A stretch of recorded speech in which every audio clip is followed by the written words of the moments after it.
Hello বন্ধুরা, কেমন আছেন সবাই? আশা করি সবাই ভালো আছেন। তো বন্ধুরা, দুর্গাপুজোর আগে মুখ্যমন্ত্রী মমতা বন্দ্যোপাধ্যায় ঠিক কী বক্তব্য ঘোষণা করলেন তা আজকের ভিডিওতে আপনারা জানতে পারবেন। ভিডিওটাকে স্কিপ করবেন না। মহালয়া, আবার কালকে সূর্যগ্রহণ আছে। 9:13 শুরু হবে রাত্রিরে, আর রাত্রি 3:17 শেষ হবে। তার একটা প্রভাব পড়ে। যদিও আমাদের এখানে দিন নয়, আমাদের এখানে রাত, কিন্তু অনেক জায়গায় দিন হয় এই সময়, আপনারা জানেন। সুতরাং এটা সারা পৃথিবী জুড়ে হয় বলে রাতেই সূর্যগ্রহণের প্রভাবটা এদিকেও পড়বে। আজ থেকেই তার মেঘলা মেঘলা আবহাওয়া তার জন্য শুরু হয়ে গেছে। আর দেবীর এবার গলায় গমন। আর বেশি কি বৃত্তান্ত আমি বলতে চাই না, আমি বিজ্ঞ নই, আমি অজ্ঞ। এর মধ্যেই মনে রাখতে হবে, আমরা 1 বছর অপেক্ষা করে থাকি মা কখন আসবেন। আর মা সমানের সাথে আগে গণপতি আসে। গণপতির পুজো দিয়ে কিন্তু শুরু হয় অন্যান্য পুজোগুলো। গণপতি বাপ্পা মৌরিয়া হয়ে গেছে। আবার মা দুর্গা যখন আসে, সাথে কার্তিক, গণেশ, লক্ষ্মী, সরস্বতী আসে, নবরাত্রি আসে, কালী পুজো আসে, তারপর দেওয়ালি আসে, ছট পুজো আসে, জগদ্ধাত্রী পুজো আছে। মাইনরিটিদের প্রোগ্রামগুলো হয়ে গেছে। খ্রিস্টানদের প্রোগ্রাম আবার ফেস্টিভ্যাল হবে ডিসেম্বর মাসে।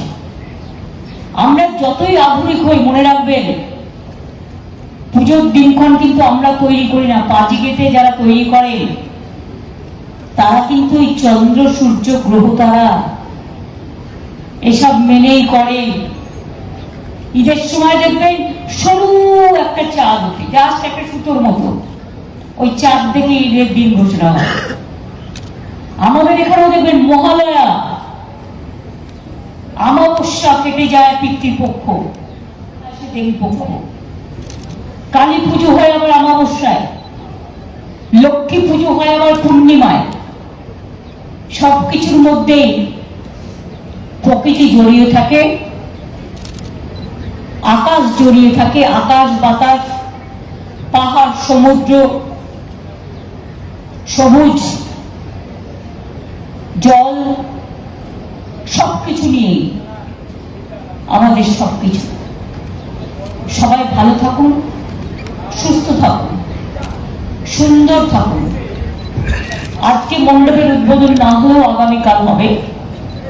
আমি সেই জন্য নামটা দিয়েছিলাম উৎসব উৎসাহিত। কারণ অনেকে বলবে এটা নিয়ে ন্যারেটিভ শুরু করে দেবে, পিতৃপক্ষে মমতা ব্যানার্জি উদ্বোধন করে দিয়ে এলেন। অত বোকা মমতা ব্যানার্জি নয়। এই ধর্ম কর্ম সম্বন্ধে যথেষ্ট জ্ঞান আছে। কারণ আমার বাবাকে সবাই পণ্ডিত মশাই বলতেন, রোজ চণ্ডীপাঠ করতেন। এটা ছোটবেলা থেকে দেখে আমি অভ্যস্ত। আর গানের প্রতি আমার নেশা আছে, তার কারণ আমাদের বাড়িতে একটা হিজ মাস্টার ভয়েস ছিল, বড় রেকর্ড প্লেয়ার। এমন কোনো গান নেই, রেকর্ড নেই যা বাবা কিনতেন না। আর সেগুলো বাবাও শুনতো, সাথে সাথে আমিও শুনতাম।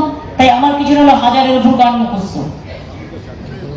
নচি বলছে, আমি তার সাক্ষী। একদম অতুল সঙ্গীত থেকে শুরু করে, অতুল প্রসাদ থেকে শুরু করে, রজনীকান্ত থেকে শুরু করে, লোকগীতি থেকে শুরু করে, কীর্তন থেকে শুরু করে, রামপ্রসাদ থেকে শুরু করে, আধুনিক থেকে শুরু করে, চলচ্চিত্র থেকে শুরু করে, রবীন্দ্রসঙ্গীত, এ তো আছেই। এটা আমাদের হৃদয়ে হৃদয়ে আছে। দোলাও দোলাও দোলাও আমার হৃদয়, ওসব ভুলে যাবে। সৌগত মনে পড়িয়ে দিচ্ছে, তুমি ছোটবেলায় গান শিখেছিলে? হ্যাঁ, আমি শিখেছিলাম 2 বছর, বেশি না। তারপরে বাবা আমার হারমোনিয়ামটাই বিক্রি করে দিলেন। শিখেছিলাম, তাতে আমি সারেগামাপা অনেক ভালো শিল্পীদের থেকে বাজাবো। তার কারণ হচ্ছে ইন্দ্রনীলকে আমি জিজ্ঞেস করেছি, হ্যাঁ ইন্দ্রনীল বাজাও, বলে আমি তো বাজাই না, আমি গাই। এখন তো কত শিল্পী আছেন, তাদের কত রকম বাদ্যযন্ত্র বেরিয়েছে, কত সিস্টেম বেরিয়েছে। গলা খারাপ হলে গলাটাও ঠিক করে দেয়। কিন্তু আমাদের রিদিমটা শিখতে হয়েছিল। সেই জন্য গানের প্রতি একটা ঝোঁক বরাবরই আছে। নাইবা হলাম শিল্পী, একটু একটু ছোঁয়া তো লাগতে পারে, মানে একটু ছোঁয়া লাগে, একদম নয়। গানগুলো সবাই গায়, আমার প্রায় 100-র উপর গান অলরেডি রিলিজ হয়ে গেছে। কালকেও জাগো বাংলার প্রোগ্রামে 10 জন শিল্পী গেয়েছেন, তার মধ্যে নচিকেতাও গেয়েছেন। নচি খুব ভালো গেয়েছেন, অবশ্যই শুনবেন। রাঘবও গেয়েছেন, অদিতি মুন্সিও গেয়েছেন, শিরাদাও গেয়েছে, ইন্দ্রনীলও গেয়েছে, দেবজ্যোতিও গিয়েছেন, দুজন নতুন শিল্পীও গিয়েছেন। সুতরাং কালকে তোলা থাক। আর এখন গাইব না এই কারণে, তাহলে আমাকে দেবীকে জাগাতে হবে, জাগো দুর্গা। আমি আজকে তো বলতে পারবো না, ওটা আমি কালকে বলবো। তাই এর জন্য আপনাদের কাছে ক্ষমা চাইছি, মার্জনা চেয়ে নিচ্ছি। সবাই ভালো থাকবেন, সুস্থ থাকবেন, সুন্দর থাকবেন। শ্রীভূমি পুজো নিজের নামেই নিজে অলঙ্কিত, নিজের নামেই নিজস্বিত, নিজের নামেই পল্লবিত, নিজ নামেই সুরভিত, নিজ নামেই সুশোভিত, নিজ মতেই নিজস্বতায় কাঙ্ক্ষিত, নিজস্বতায় সুশোভিত, বিকশিত, সঞ্জীবিত। কিছু আর বাকি রাখলাম না, অনেকগুলো হুয়া দিয়ে দিয়েছি মোটামুটি।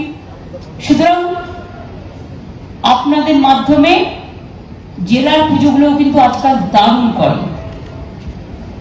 আমি পুরো বসে বসে টিভিগুলো দেখি,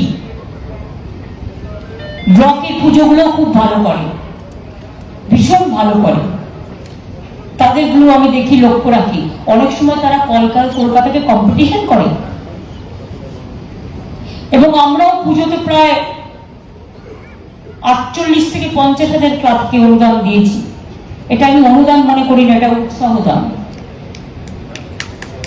অনেকে বলেন এতে আর কি হবে, আমরা তোমার তো কিছু হবে না, তোমার তো 50 লাখ বাজেট। কিন্তু অনেক ক্লাব আছে যাদের কাছে 85,000 টাকার দাম অনেক বেশি, আর বিলটা যখন বিদ্যুতে আসে আরো 75,000 টাকা, সেটা কমে 15,000 হয়ে যায়, কারণ 75% বিদ্যুৎ ফ্রি। ফায়ার ব্রিগেডও টাকা নেয় না, অ্যাডভার্টাইজমেন্টেও টাকা লাগে না, টিএমসি কেও টাকা নিতে হয় না, কর্পোরেশনকেও টাকা নিতে হয় না। সুতরাং এগুলো অনেকটা সেভ করে বলেই বাংলার পুজো আজকে সমাদৃত, আজকে উৎকর্ষিত। আজকে সারা পৃথিবীর বহু মানুষ বাংলার পুজো দেখতে আসে, তাদের বরণ করে নেবেন। যেমন আমরা বলি রবীন্দ্রনাথ ঠাকুরের ভাষায়, সবারই করি আহ্বান, এসো উৎসুক চিত্ত, এসো আনন্দিত প্রাণ, সুন্দরেরই পাদপীঠ তলে, যেখানে কল্যাণ দীপ জ্বালে, সেটা হোক স্থান। সবাই ভালো থাকুন, সবাই সুন্দর থাকুন। লাবণ্যে ভরা আপনাদের এই পুজো আরো জীবনে অনেক মানবিক লাবণ্য বয়ে নিয়ে আসুন। আগে মানুষের মতো মানুষ হোক, তারপরে তো অন্য কিছু। মানবিকতাকে প্রণাম জানিয়ে, মানব দেবীকে প্রণাম জানিয়ে, বয়োজ্যেষ্ঠদের শ্রদ্ধার্ঘ্য নিবেদন করে, ছোটদের ভালোবাসা জানিয়ে সবাইকে আমার অভিনন্দন, ধন্যবাদ এবং শুভনন্দন জানিয়ে আমাকে এতক্ষণ সময় দেওয়ার জন্য আমি কৃতজ্ঞতা জানিয়ে আমার বক্তব্য আজকের মতো আপাতত শেষ করছি। অনেক অনেক ধন্যবাদ, নমস্কার।